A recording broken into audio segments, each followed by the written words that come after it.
Mr. Trump also says that he is adding agricultural products from Canada to his growing list of tariff targets. Posting on social media, Mr. Trump says that the great farmers of the United States should prepare to, quote, start making a lot of agricultural products to be sold inside of the United States. He says the additional tariffs will go on external products starting on April 2nd. This is a policy that has been tried before, and the Consumer Choice Center's Bill Wirtz joined us for more.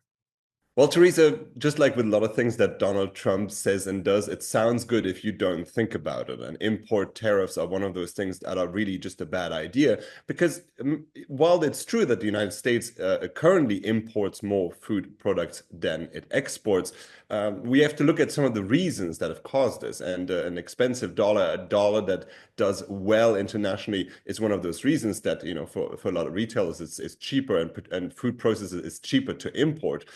But we also have to consider that American farmers do export a significant amount also.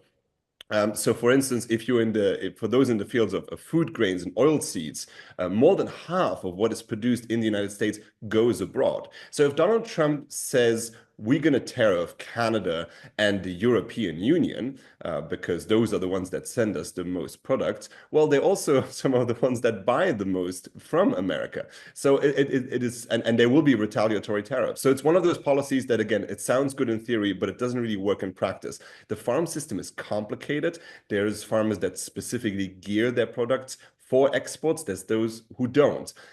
What I find very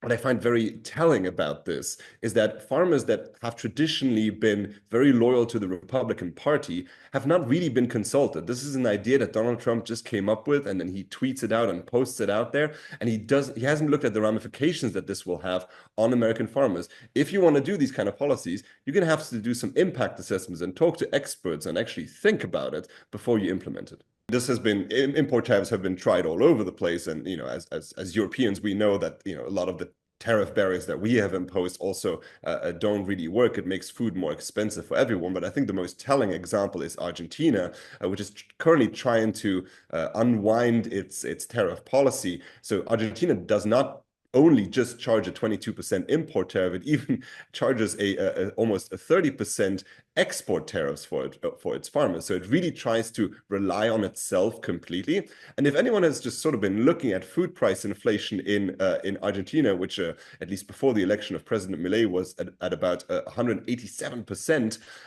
everything has just become incredibly expensive because there's not this diversification in the local production that you would imagine. You think sometimes, well, why don't we just make everything ourselves if we're a big country? But that's not really how the food supply chain works. Some of the things you can't really make at home. Some of the things you might have a bad harvest. And it's good to rely on imports. It's good to rely on imports for inputs for your farmers. So Argentina really has tried this.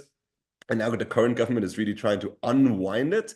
So I think following the example of South American countries or other countries that had bad examples with agricultural tariffs is just a bad idea. On top of which is that, you're just upsetting all of your neighbors that you are supposed to be good friends with. Trade is part of your soft power as a country. So I think putting these tariffs up it's bad policy, it's bad for consumers, it's bad for farmers, it's bad for everyone.